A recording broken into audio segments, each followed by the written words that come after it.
All right, welcome back. Let's talk about springs for a minute. These are the original leaf springs you saw yesterday that I needle scaled them off on the floor. I treated them with the rust blast and went through the steps of the PR15 and final satin paint. But now it's time to put them back together. Before we start putting them back together, we got to do a little bit of a blacksmithing project. I'll come up to the camera where I have to fasten these brackets that I made. These are the spring keepers that kind of keep the springs together instead of, like flip out like a deck of cards. You can't get this stuff anymore. And I asked, they said nope. So I had to make it. I didn't even make the rivets that I'm going to be using for doing this. Basically, took some 3/8 bar stock and some 3/4 bar stock and welded up these rivets, and I kind of thought I hosed myself by cutting them off too short, but actually it works better. Instead of heating it up with a torch, I basically just put this through the leaf spring on the bottom, and you'll see me do that, and then I take my MIG welder and I take the gun and I just keep burping it on top of that and building up, and as that welder's getting that red hot, I take it down to the floor here. I have some railroad iron and a big hammer, and I just peen it over real quick. And all that does is just holds this bracket to the leaf spring, and it was riveted on the old one.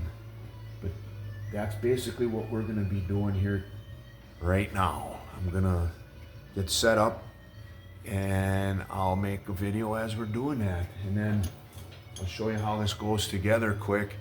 If you guys are afraid to do this kind of work, I don't know why you would be. Before we even start putting it together, we'll press our bushings in the ends here as well. I got those sitting right here. I got Moog components from my good buddy Russ down at Automotive here in town. I'll put those in. It's easier to handle that single leaf than it is a whole pack when you're dealing with that. So we'll put those in. After these are done, while these are cooling, we'll put those in, and then we'll put it all back together, and we'll see how that's all done. It'll look just like that one on the table over there, and then leaf springs will be off the list. All right, sandblaster guy's coming this afternoon, so I got to get all this stuff done. Stay tuned. All right, let's give this a try. We'll make a little video, see how this works. Gonna do a little weld. Weld. It's gonna be hot. I'm gonna pick this whole thing up, throw it down there on that iron, and use this big beater to peen that end over right here, this piece right here. And you'll see me do that. So let's try this. See how it goes. Turn on the old welder machine. And here we go.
That worked pretty good.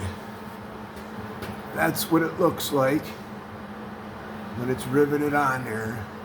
Homemade rivet. You kind of see that. And that's one of retaining clips that holds the spring pack together. I'm going to do the other one off camera, and then I'll show you how to put this pack back together. Hope this stuff's interesting. Kind of my life. Let's try this other one. It's a little bit different. Pretty much the same operation. Let's see how this goes. All right, here we go.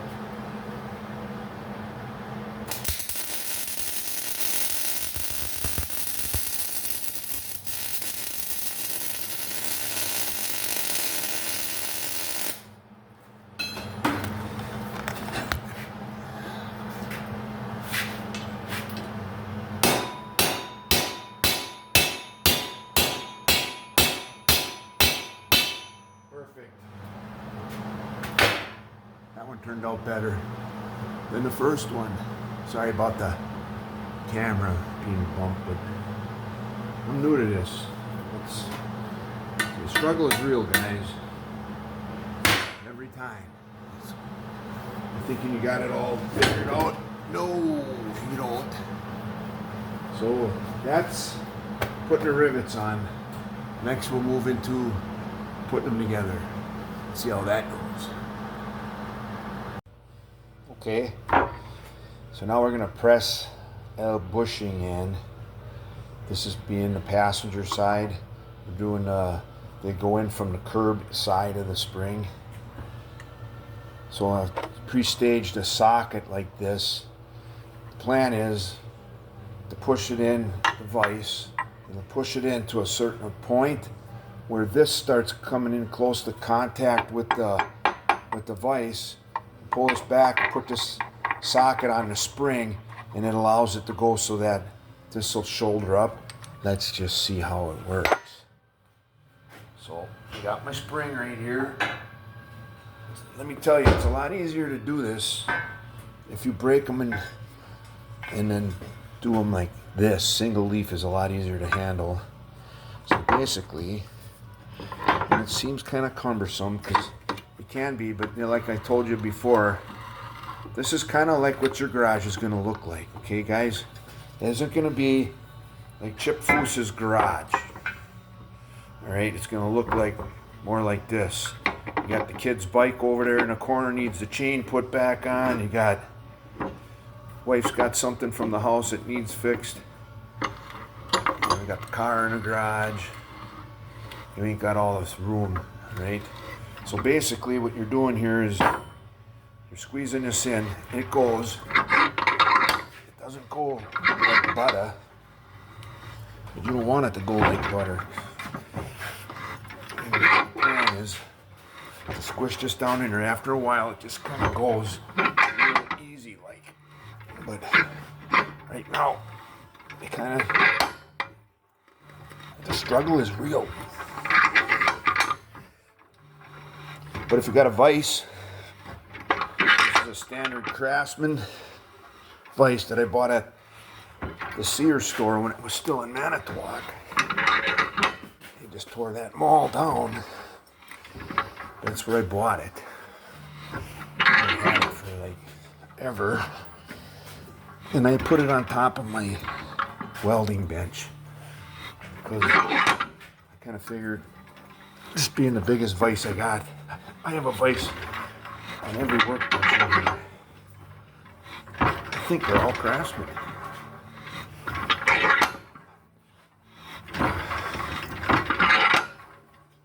I could get a chewing bar, and I might do that for the next one because I got a little bit of back pain today. And I'm feeling it. But we're getting close. More. That's it. So now, I'm going to open this back up. Just put L socket in here.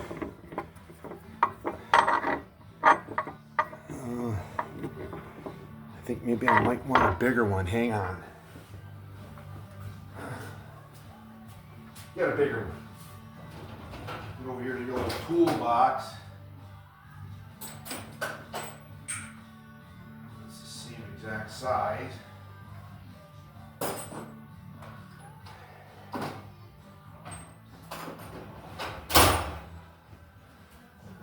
my vise will go wide enough for this big one.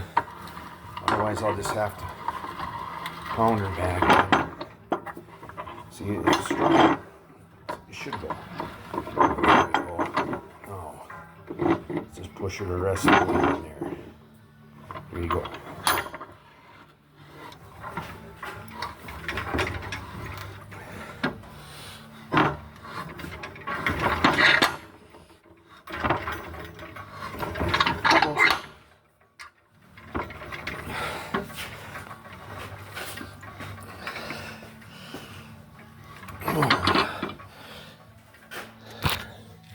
Taking you back here. Just go get a little cheater bar that I got back here. I use it for doing a drill press clamp, but we'll just use it just to get that last 1/8 inch. It's going a little hard. I feel it in my back. Oh yeah, that's a lot easier. All right. Almost there. Let's go like this. Kind of looking at right there, right here, and we're almost there. Yep.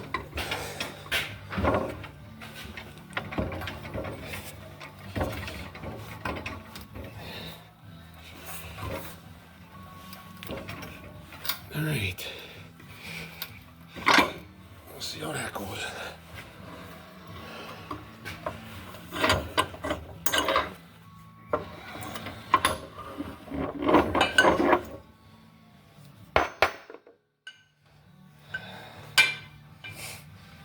And that's how you press the springs in. It's got a little bit of a gap there yet. I think my socket, it was hitting on the inside of the socket. I got to go find a piece. I got more sockets in the back. I'll go get that and I'll fix that up properly. And then we'll do the other end. Maybe that'll be a better video. I don't know. We'll see. All right. We're getting to the part where we're going to put the springs together. This Bachman Turner Overdrive is singing Taking Care of Business. So this is the part where we put all this together and press this all down. Like I said yesterday, I went and I bought this metric bolt and I shaved the hex off the end and made it round. And that goes through here. And then every spring has a hole in it that locates it, okay guys? And that's how we're gonna do that. And then I got these keepers that I made. I had to make 100% of this. Exception of the bolts, I could buy those. And according to the other one, they get put together after the springs are all bolted tight and all the nuts and stuff go on the curb side. This looks like the other side because I want it to look the same. But what you got to do is you got to have a clamp. Let's see here. I got a clamp right here that I'll use. A little bar clamp. Just to kind of help you out. These here are the plastic slides that go on the ends of these leaf springs. And they got some wear on them, but I don't think I can get them without going to the Chevy garage and getting bent over on that. But this one's got a little bit of wear on it. I'm going to put, it used to be on the back side. I'm putting that on the front side this time. That just basically snaps on here. And this is the other one that used to be the front, now is going to be the back. These things had rust all over them. You know, and they tried getting it off, you know. I said, well, I wonder if that rust, evapor rust will work. So I tossed them in there like 2 days ago. They're floating around, they took all the rust off of them. So it removed the rust off the plastic. It gets embedded in there. So that helped me out. So there we go for that. Then I got this piece right here, which is the slide that goes on the back side of this spring right here. That goes there like that. All right? Next step, start lining up the holes. You start bolting it together. Like that. This has to go in there like that. And then you kind of just pull a spring into the hole. And that. And this little shim goes in on the bottom. And then the bottom spring. This is where that clamp comes in handy, because you're going to run out of clamping force with your hands. And you're going to want to clamp it with something other than your hands. You see, I got it lined up. Now let's just put this clamp on there.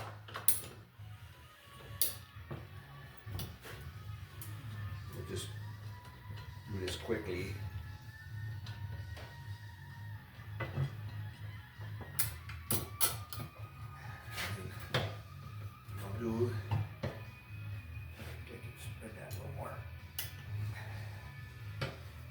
Kind of bring it up a little bit.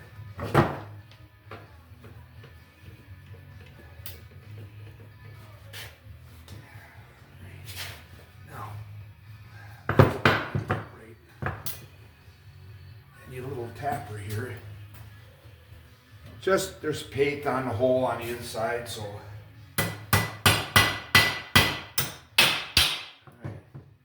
That being there like that. And this is the clamp that I used yesterday to do the other one. So it doesn't take much force. Just it's like having an extra set of fingers, okay guys? This is just a little cheap hardware clamp. I think I got this from Fred. Fred gave all his tools away. He's the guy, Fred's the guy I bought my house from back in 1991. Let's get to the part of his life where you don't need the tools no more, so I got some of his stuff, and I'm proud to say that I got some of his stuff, because Fred was a craftsman. I think he'd be proud of some of the stuff I'm doing. I'll have to show him next time I see him. Fred's also a veteran, which is big time to me. He's actually a Navy veteran, which is even more big time to me. He was an equipment operator, which means he drove heavy equipment. He was construction battalion. Okay, so now we got the big nut here. Thread him on. Of course, that's going to give me a little bit of a struggle because I got paint all over the threads. But basically, I'll make that up later. Just to keep going on the assembly. See, now that these springs are all in a pack, on the ends here, we have these keepers. See, otherwise the springs do that. That one's going to be captured by the clamps that hold it to the rear end. And this goes in here like that. And then like that. Like I said, I made all this stuff, guys. And that'll go like that. It's a 1/2-inch wrench. Blah, blah, blah, blah. Up you go. You can see how this is already trying to get out of order. Then this piece goes over the top and slides into these little guides. And then you basically do the same thing as you did on the front. You just kind of line it all up. And they're not the same width, so you can't hose yourself up. But it did make sense to leave one spring pack together while you refurbish the other one for reference, because you can get turned around pretty easily. Alright, so now I'm just gonna leave that like that for now, and I'm gonna go get wrenches and tighten this all up. But that basically is putting the spring together. Now that's done, that's off the list, and that was a lot of work. I thought it was going to take me a week. It took me 2 days. Springs are off the list. Next up is fuel lines and brake lines. So I think this is enough of me yammering on for today, and we'll try to get this video uploaded in up on the YouTube channel, and I'm also making my own traction bars, and I got those on the welding bench. You might have saw a little glimpse of them. Show you that project later on. Maybe we'll finish that next. Needs a little bit more welding, but that's Springs 101. Let's take it down off this stupid selfie stick. I am in the market. I have a tripod, looking for a phone holder, but I think I'm going to spring for a GoPro type setup, because when summer comes, I'm going to be taking some videos of some of the things that I like to do in the summertime. So I hope that this doesn't bore you guys to death. I kind of enjoy sharing this with you, and like I said, this is a normal garage, fellas and fellers and fellettes. I guess that's what Derek says on Vice Grip Garage. This is what your normal garage looks like, okay? And there are times when I have it looking a lot nicer than this, but right now when you got a project, a severe project like this, this is what it's gonna be. And when that frame goes out of here, then I can get the engine off the stand and on the transport stand. I've been talking about it for a week now. But I ain't got the room to run anything. I can't move anything, so he's coming today at 3:15. All right. Enjoy the rest of your frozen Tuesday. Anybody else sick of this?